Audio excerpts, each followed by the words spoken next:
नमस्कार, मेरा नाम है अतीक और आप देख रहे हैं आई स्कूप मीडिया। देश और प्रदेश की राजनीति की खबरों को जानने के लिए सब्सक्राइब करें हमारा channel. All India Majlise Ittehadul Muslimeen यानी कि AMIM के राष्ट्रीय अध्यक्ष और लोकसभा सदस्य असदुद्दीन ओवैसी की कार पर बृहस्पतिवार शाम करीब 5:30 बजे पिलखुआ के NH9 स्थित छिजारसी टोल प्लाजा पर दो हमलावरों ने 5 राउंड फायरिंग कर दी। गनीमत रही कि किसी को गोली नहीं लगी। वारदात के बाद ओवैसी दूसरी कार में सवार होकर दिल्ली के लिए रवाना हो गए। वारदात को लेकर कार्यकर्ताओं ने टोल प्लाजा पर जमकर हंगामा किया। हमलावर गौतम बुद्ध नगर जनपद निवासी सचिन व सहारनपुर निवासी शुभम को पुलिस ने गिरफ्तार कर लिया है और हथियार बरामद कर लिए हैं। आरोपितों से पुलिस पूछताछ कर रही है। बृहस्पतिवार को असदुद्दीन ओवैसी जनपद मेरठ से किठौर विधानसभा क्षेत्र में चुनावी प्रचार करने के बाद देर शाम काफिले के साथ कार में सवार होकर दिल्ली में के लिए लौट रहे थे। ओवैसी के साथ कार में पार्टी के कुछ अन्य पदाधिकारी मौजूद थे। काफिले में 5 अन्य कार भी शामिल थीं।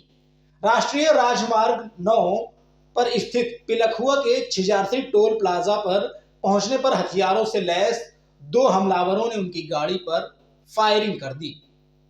चालक ने सूझबूझ का परिचय देते हुए एक हमलावर को कार से टक्कर मार दी, जिसके बाद हमलावर भागने लगा, लेकिन समर्थकों ने एक आरोपित को दबोच लिया। हमलावर के पास से एक पिस्टल व 6 कारतूस बरामद हुए हैं। सूचना पर मेरठ रेंज के IG प्रवीण कुमार, DM हापुड़ अनुज सिंह और SP दीपक भूकर भारी संख्या में पुलिस बल के साथ मौके पर पहुंचे। अधिकारियों ने ओवैसी की कार के चालक और काफिले में शामिल अन्य लोगों से पूछताछ की। टोल प्लाजा पर लगे CCTV कैमरे की फुटेज भी हमलावर में कैद हो गए हैं। आनन फानन में 5 टीमों का गठन कर फरार आरोपितों की तलाश शुरू कर दी गई है। पुलिस ने फरार दूसरे हमलावर को भी देर रात पिस्टल के साथ गिरफ्तार कर लिया है। IG ने बताया कि हमलावर जनपद गौतम बुद्ध नगर के बादलपुर थाना क्षेत्र के गांव दुरियाई निवासी सचिन और जनपद सहारनपुर क्षेत्र सपाला निवासी शुभम है। हमले के बाद ओवैसी ने कहा कि मैं चुनाव आयोग से इस मामले की स्वतंत्र जांच कराने की अपील करता हूं। यह मोदी और योगी सरकार की जिम्मेदारी है कि इसकी जांच कराएं। इस मामले पर मैं लोकसभा स्पीकर से भी मिलूंगा। ओवैसी ने मीडिया से बातचीत में कहा कि आज मुकद्दर में मौत नहीं थी, इसीलिए जिंदा हूं। उन्होंने यह भी कहा कि हम इस बदजुबानी या बुज़दिलाना हमले से डरने वाले नहीं हैं। इस मामले में ADG प्रशांत कुमार ने बताया कि ओवैसी के काफिले पर अटैक की खबर मिली, वहां के वीडियो फुटेज निकाले गए हैं। 2 युवकों ने फायरिंग की है। एक को पकड़ा गया है, उसका नाम सचिन है। वह बादलपुर गांव का रहने वाला है। उसके पास से अवैध पिस्टल मिली है। वीडियो फुटेज से स्पष्ट है कि वह घटना में शामिल है। मेरठ के IG मौके पर मौजूद हैं। घटना की वजह क्या रही, इस पर उन्होंने कुछ नहीं बताया। ADG ने कहा कि इस बारे में पूछताछ की जा रही है। हालांकि कुछ पुलिस सूत्रों ने बताया कि ओवैसी के बयानों से नाराज होकर आरोपितों ने ओवैसी पर फायरिंग की है। अब हम चलेंगे अपनी दूसरी खबर की ओर। गोरखपुर सदर से यूपी के मुख्यमंत्री योगी आदित्यनाथ ने अपना नामांकन दाखिल कर दिया है। गोरक्ष नगरी में मुख्यमंत्री योगी आदित्यनाथ ने नामांकन करने से पहले अपने आवास में ही रुद्राभिषेक किया। इस दौरान उन्होंने देवाधिदेव भगवान शिव के संपूर्ण विश्व के कल्याण, उद्धार, समृद्धि एवं शांति के लिए प्रार्थना की। बता दें कि सुबह मुख्यमंत्री की दिनचर्या परंपरागत रही। आवास से निकलने के बाद सबसे पहले उन्होंने बाबा गोरखनाथ के दरबार में पहुंचकर विधि विधान के साथ बाबा की पूजा अर्चना की। उसके बाद मुख्यमंत्री अपने गुरु ब्रह्मलीन महंत अवैधनाथ की समाधि स्थल पर गए और उनका आशीर्वाद लिया। हमेशा की तरह उन्होंने मंदिर परिसर का भ्रमण किया और व्यवस्था को लेकर जरूरी निर्देश दिए। आधा घंटा गौशाला में गायों के साथ गुजारने के बाद उन्होंने पालतू कुत्ते गुल्लू को बिस्किट खिलाने के साथ ही उसे दुलारा और पुचकारा। उसके बाद मुख्यमंत्री रुद्राभिषेक के लिए अपने आवास के शक्तिपीठ में पहुंचे। वहां आचार्य गण पहले से ही तैयारी के साथ बैठे थे। वह जनता दरबार में न जाकर सीधे ऊपर गए और कक्ष के पास स्थापित शक्तिपीठ पर लोक कल्याण के लिए रुद्राभिषेक किया। दुर्गा शक्तिपीठ के पास लोक कल्याण के लिए मुख्यमंत्री ने रुद्राभिषेक किया। गोरखपुर बस्ती मंडल की 41 विधानसभा सीटों के नामांकन प्रक्रिया शुरू हो चुकी है। 11 फरवरी तक नामांकन कराए जा सकेंगे।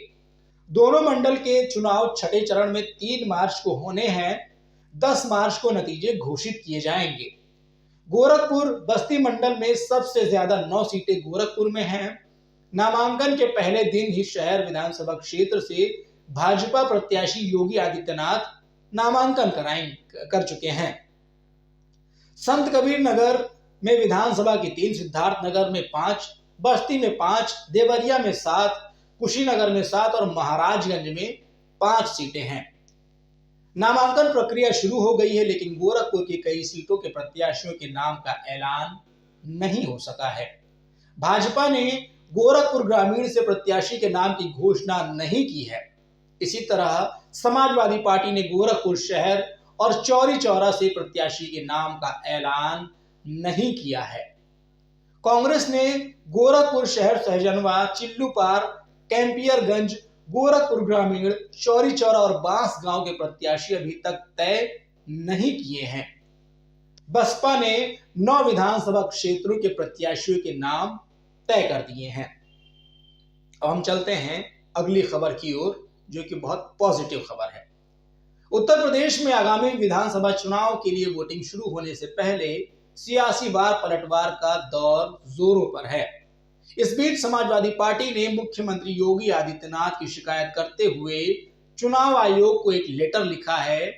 मुख्य चुनाव आयुक्त को भेजे गए इस लेटर में लिखा गया है, आपके संज्ञान में हम यह तथ्य लाना चाहते हैं कि राज्य विधानसभा सामान्य निर्वाचन 2022 के चुनाव प्रचार में सत्ता पक्ष बीजेपी के मुख्यमंत्री जी विपक्ष के प्रति जिस भाषा का प्रयोग कर रहे हैं वह मर्यादित, संयत और भद्र भाषा की श्रेणी में नहीं आती। लोकतंत्र में इस तरह की भाषा का कोई औचित्य नहीं है। इसके अलावा एसपी के लेटर में कहा गया है, मुख्यमंत्री जी ने अभी आगरा में 10 मार्च के बाद बुलडोजर चलेगा की धमकी दी। इसके अतिरिक्त वह लगातार समाजवादी पार्टी के नेतृत्व को गुंडा, मवाली, माफिया बता रहे हैं।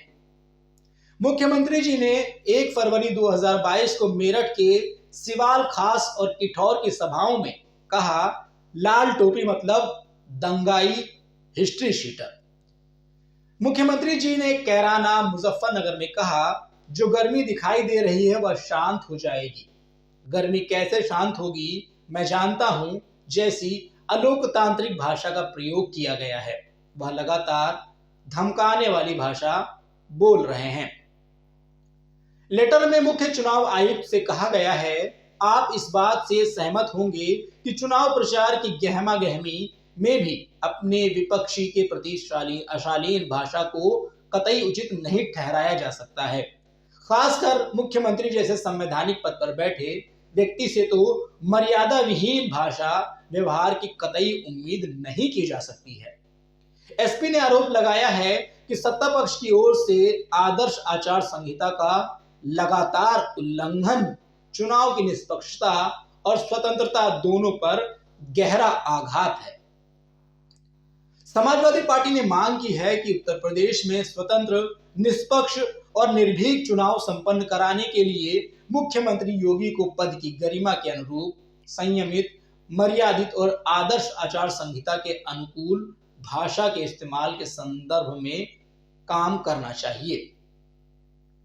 अब हम चलेंगे अपनी अगली खबर की तरफ। सियासत में इतनी गुंजाइश बची तो रहनी ही चाहिए कि जब आमना सामना हो तो मुस्कुराहट चेहरे पर तैर जाए।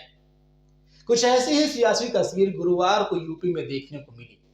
एक तरफ जब यूपी में आगामी विधानसभा चुनाव को लेकर चल रहे सियासी रण में नेताओं के तीखे बोल, सारी सीमाओं को लांघ रहे हैं, वहीं एक ऐसी तस्वीर आई है जो राजनीति में तहजीब की ओर इशारा कर रही है।